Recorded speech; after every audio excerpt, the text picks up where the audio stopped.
कहानी है तुम्हारी बहन। शाम का समय काटना शर्मिष्ठा के लिए पिछले 2 सालों से दुखद एहसास हो गया था। अपने पति पवन को उसने कितनी बार कहा 6 साढ़े 6 बजे तक आ जाया करें, लेकिन 9 बजे से पहले वह नहीं आता था। बाजार में दुकानें सब इतने बजे ही बंद होती थी। पवन बर्तनों की दुकान का मालिक था। इस मंदी के दौर में जिम्मेदार व्यापारी 2 घंटे पहले दुकान बंद कर नुकसान कैसे सहन करें। शर्मिष्ठा को जब पता चला था वह मां बनने वाली है तो उसकी खुशी का ठिकाना नहीं रहा था। रात दिन इस एहसास से कि उसकी गोद में एक नन्हा मुन्ना किलकारी भरेगा वह स्वप्न लोक में खोई रहती। उसकी बड़ी बहन सरिता जो उसके साथ ही रहती थी उसका बहुत ध्यान रखती, लेकिन 8वें महीने में न जाने क्यों उसके पेट में इतने जोर का दर्द उठा कि उसको तुरंत अस्पताल भर्ती करना पड़ा। कुछ ऐसी जटिलताएं पैदा हो गई कि डॉक्टर को एकदम से ऑपरेशन करना पड़ा। जब डॉक्टर ने उसकी गोद में नन्ही सी रूई सी कोमल गुड़िया दी तो उसे लगा वह उस समय संसार की सबसे भाग्यशाली नारी है। लेकिन पवन के चेहरे पर उदासी देखकर वह समझ नहीं सकी इसका क्या कारण हो सकता है। जब शर्मिष्ठा ने बच्ची को पवन से गोदी में लेने को कहा तो न वह उत्साहित लगा न वह शर्मिष्ठा से नजरें मिला रहा था। वह फिर भी प्रसन्न होते हुए बोली, देखो कितनी प्यारी है, मेरी राही है यह। क्या बात है, आप खुश नहीं हैं इसके आने से? कहीं लड़के की चाहत तो नहीं थी आपको? पवन बिना कुछ बोले एकदम से उठकर बाहर चला गया। तभी डॉक्टर आया और उसके हाथ से नन्ही जान को लेते हुए बोला, नर्सरी में रखना पड़ेगा, अभी थोड़ी कमजोर है। शर्मिष्ठा का मन तो नहीं कर रहा था बच्ची से अलग होने का, लेकिन उसकी भलाई के लिए उसने राही को डॉक्टर के सुपुर्द कर दिया। थोड़ी देर बाद जब सरिता कमरे में आई तो उसका चेहरा आंसुओं से भीगा हुआ था। तब शर्मिष्ठा को लगा स्थिति कुछ गंभीर है। जब शर्मिष्ठा ने बहुत पूछा और कसम दी तब उसने बताया राही के बचने की उम्मीद बहुत कम है। शर्मिष्ठा को विश्वास नहीं हुआ। इतने महीनों का कष्ट और सपना एक पल में धराशायी हो गया। वह हर आते जाते डॉक्टर से अपनी बच्ची का हाल पूछती, कभी भगवान से फरियाद करती या बस रोने लग जाती, लेकिन होनी को कौन टाल सकता है। शाम के समय पवन जब रूही को गोद में लेकर शर्मिष्ठा के पास आया तो बहुत रो रहा था। शर्मिष्ठा ने बच्ची को गोद में लिया तो देखा वह नीली पड़ चुकी थी, निष्प्राण थी। उसको अपनी आंखों पर विश्वास नहीं हुआ। नियति उसके साथ ऐसा क्रूर मजाक कैसे कर सकती है। उसकी कोख भरी ही क्यों थी अगर बच्ची को जिंदगी नहीं देनी थी। वह कुछ देर तक बच्ची को निहारती रही फिर बेहोश हो गई। जब होश आया तो उसकी गोद सूनी थी। पवन और सरिता सिर झुकाए सामने बैठे थे।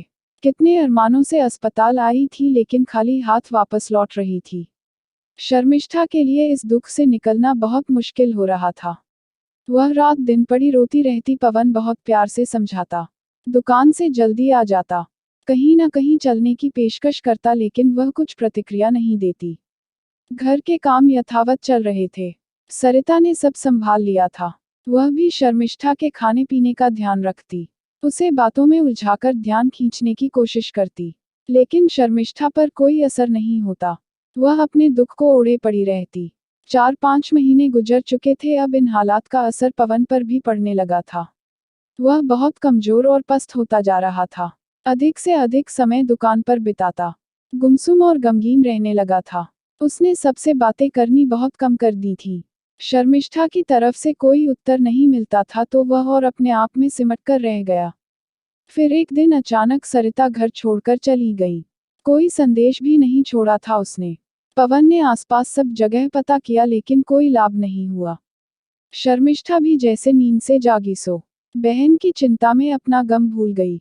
उसकी ससुराल भी फोन करके पूछा। उसके पति ने पहले भी कभी सुध नहीं ली थी सरिता की। अब भी बड़ी बेरुखी से जवाब दिया कि उसे कुछ नहीं पता सरिता के बारे में। पुलिस को भी रिपोर्ट दर्ज कराई लेकिन कुछ हासिल नहीं हुआ। सरिता तो नहीं मिली लेकिन शर्मिष्ठा की दिनचर्या पहले जैसी सामान्य हो गई। घर के कामकाज में ऐसी उलझी कि अपनी दुख पर से ध्यान कुछ हटा। अब उसे समय का होश नहीं रहता। बस शाम ढलती और वह उदास हो जाती। न चाहते हुए भी नन्ही रूही का चेहरा आंखों के सामने से घूम जाता। पवन सुबह 10 बजे का निकला, रात 9 बजे तक ही घर में आता। शर्मिष्ठा की स्थिति सामान्य होने से उसकी सेहत भी सुधरने लगी थी, लेकिन शर्मिष्ठा को लगता जैसे पवन और उसके बीच कुछ दूरियां आ गई है। ऐसा कोई कारण नहीं दिखा जिस पर वह उंगली रख सके, लेकिन कभी कभी उसको एहसास होता था। बहन की बहुत याद आती। चिंता भी होती, न जाने कहाँ होगी, कैसी होगी। अचानक ऐसा क्या हो गया जो बिना बताए इस तरह से चली गई। बस कुछ कपड़े और थोड़े से रुपए लेकर। 1.5 साल बीत गए थे बहन को गए हुए। सरिता के अलावा शर्मिष्ठा का अब मायके में कोई नहीं था। मौसी मामा थे, लेकिन सब अपने में मस्त। माँ का स्वर्गवास तो जब दोनों बहनें स्कूल में थी तब हो गया था। पिता ने साथ शर्मिष्ठा की शादी के बाद छोड़ दिया था। आसपास कुछ स्त्रियों से दोस्ती कर रखी थी, फिर भी अकेलापन उसे अखर जाता था। गर्भवती होने से पहले कुछ बच्चों को दोनों बहनें ट्यूशन पढ़ाती थी, लेकिन अब उसकी हिम्मत नहीं होती। दोबारा माँ बनना चाहती थी। डॉक्टर को दिखाया भी, डॉक्टर ने कुछ खास उम्मीद दिखाई नहीं। जब भी इन बातों को सोचती मन और व्यथित हो जाता। फिर कितनी भी कोशिश कर ले भजन सुनने की, ध्यान लगाने की, कोई फायदा नहीं होता। उसे लगा किसी ने दरवाजे पर हल्की सी ठक ठक की है। घंटी क्यों नहीं बजाते। निश्चिंतता हो जाती है, कोई है नहीं तो लगता है कहीं हवा के कारण वहम तो नहीं हो रहा। दरवाजा खोला तो देखा एक 5-6 महीने का बच्चा बाहर टोकरी में सो रहा था। उसने आश्चर्य से चारों ओर देखा, यह किसका बच्चा है, कौन रख गया है। जब कोई नजर नहीं आया तो उसने दोबारा बच्चे की तरफ देखा। उसके ऊपर एक लिफाफा रखा था। वह बरामदे की रोशनी जलाकर वहीं बैठ गई। ऐसे कैसे बच्चे को अंदर ले जाए, पता नहीं किसका है। लिफाफा खोलकर उसने अंदर रखे कागज को पढ़ना शुरू किया। प्रिय छोटी। छोटी पढ़ते ही उसका माथा ठनका। सरिता के अलावा उसे छोटी बुलाने वाला कोई नहीं है। तो यह पत्र सरिता ने लिखा है। पन्ने पलटकर आखिरी पंक्ति पर नजर डाली तो लिखा था, तुम्हारी बहन सरिता। वह कौतूहलवश पत्र पढ़ने लगी। प्रिय छोटी, आशा है तू अब स्वस्थ होगी, अपना ध्यान रखती होगी। तुझे मेरी चिंता रहती होगी, लेकिन मैं ठीक हूँ। मैं अब जो लिखने जा रही हूँ उसके बाद तू शायद मुझसे कभी बात न करे, लेकिन अपने मन का बोझ कम करने के लिए यह आवश्यक है। शादी के बाद मुझे न तो पति का सुख मिला न गृहस्थी का।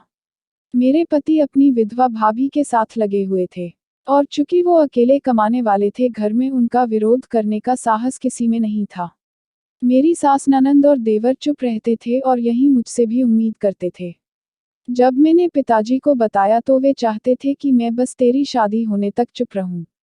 उन्होंने भागदौड़ कर 13-6 महीने में विवाह पवनजी से करवा दिया, लेकिन स्वयं बीमार पड़ गए।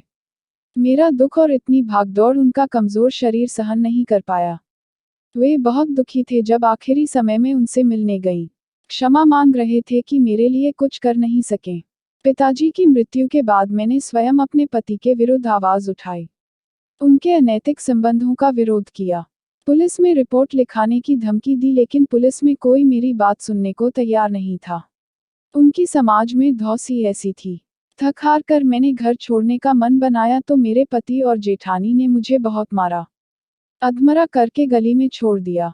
मेरी ननंद ने डरते डरते तुझे फोन किया, तब तूने आकर मुझे अस्पताल में भर्ती कराया। सोच 5-6 घंटे में दर्द से कराहती रही, लेकिन उस गांव में किसी की हिम्मत नहीं थी मेरे पति के खिलाफ खड़े होने की। पवनजी और तेरी सेवा से मेरा शरीर तो ठीक हो गया, लेकिन मन बिखर गया। मैंने अपनी आपबीती कभी किसी को विस्तार से नहीं बताई। तुझे भी बस यह बताया, मेरा पति शराबी था और मुझे मारता था। तुझे जीवन में भाग्य ने सब सुख दिया। पवनजी तेरी तरफ ऐसे देखते मानो दुनिया में और कोई है ही नहीं।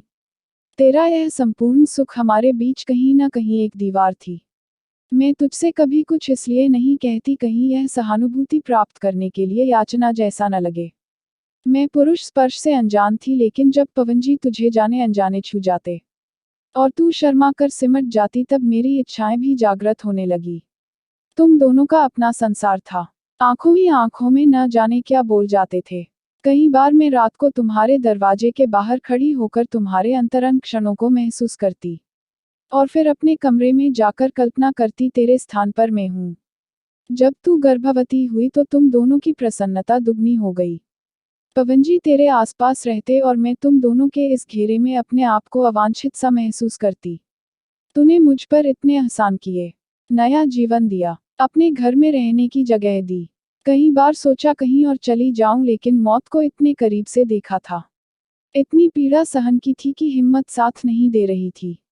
ऐसा नहीं था कि तेरी खुशियों से मुझे ईर्ष्या हो रही थी। बस दुख था कि ऐसी प्रसन्नता मेरी किस्मत में क्यों नहीं। जब रूही के जाने के बाद तुम उदासीन पड़ी रहती और पवनजी का ध्यान नहीं रखती, तो मुझे कुछ समय बाद तुझ पर गुस्सा आने लगा। उनका दुख क्या कम था। बच्चा तो उन्होंने भी खोया था, लेकिन वो बेचारे अपना गम भुलाकर तेरा ध्यान रखते और अपने व्यापार को भी पूरी मेहनत से संभालते। उस दिन वो इतने दुखी थे, दुकान से लौटकर बहुत देर तक चौखट पर बैठे रहे, जैसे तेरे सामने नहीं पड़ना चाहते हों। मैं उन्हें थोड़ी देर बाद बुलाकर अंदर ले गई। खाना परोसा। किसी तरह उन्होंने आधा अधूरा खाना खाया। वे इतना परेशान थे कि उनकी आंखें गीली थी। मैं हाथ पकड़कर अपने कमरे में ले गई, अपने सीने से लगाया। जब उनके हाथ मेरे जिस्म पर फिसले तो मेरा रोम रोम खिल उठा। लगा उन कुछ क्षणों में मैं जिंदा हो गई। लेकिन जब उन्माद थमा और उन्होंने मेरी तरफ देखा तो उनकी नजरों में क्षुब्धता देखकर मैं सिहर उठी। मेरे लिए अब वहां रहना नामुमकिन हो गया था। मैं गुरुजी के आश्रम में आकर रहने लगी। तू ढूंढती हुई वहां आई थी। मैंने गुरुजी के पांव पकड़ लिए थे, उनसे झूठ बुलवाया कि मैं वहां नहीं हूँ। जल्द ही मुझे एहसास हुआ कि मैं माँ बनने वाली हूँ। मुझे नहीं समझ आ रहा था कि मैं खुश हूँ या दुखी। जब बच्ची मेरी गोद में आई तो समझ आया तुझे रूही के जन्म के समय क्या महसूस हुआ होगा। लगा सारी सृष्टि सिमटकर गोद में आ गई हो। नारीत्व को गौरवान्वित करने वाला पल होता है यह। मैं उसे कलेजे से लगाए सारा दिन प्रसन्नचित रहती, लेकिन अंदर ही अंदर यह ग्लानि मुझे कचोट रही थी कि यह तेरी अमानत है मेरे पास। तेरी जिंदगी के कुछ ऐसे क्षण मैंने चुराए थे जिन पर मेरा कोई हक नहीं था। पवनजी की इसमें कोई गलती नहीं थी, इसलिए उन्हें क्षमा करने में तुझे कोई परेशानी नहीं होगी। मुझे माफ करना तेरे लिए मुमकिन नहीं होगा। मैं बस चाहती हूँ तू मुझसे नफरत न करे।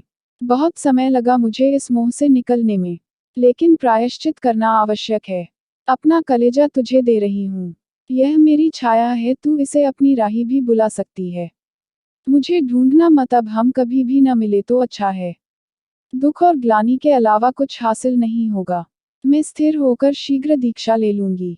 तेरी और तेरे परिवार की खुशियों की कामना हमेशा करती रहूंगी। तुम्हारी बहन सरिता। पत्र पढ़कर शर्मिष्ठा की आंखों से अश्रुधारा बहने लगी। तभी सामने से पवन आता दिखाई दिया। उसको देखते ही बोला, आज सिर में दर्द सा हो रहा था इसलिए जल्दी दुकान बंद कर दी। फिर बच्चे की ओर देखते हुए बोला, यह बच्चा किसका है। बच्ची कुनकुनाने लगी थी। उसे गोदी में उठाते हुए शर्मिष्ठा बोली, हमारी छाया है। और पत्र पवन के हाथों में दे दिया। ऐसी ही अच्छी कहानी देखने के लिए इस कार्ड पर क्लिक कीजिए। अगर आपको कहानी पसंद आए तो लाइक और शेयर कीजिए और चैनल को सब्सक्राइब करना मत भूलिए।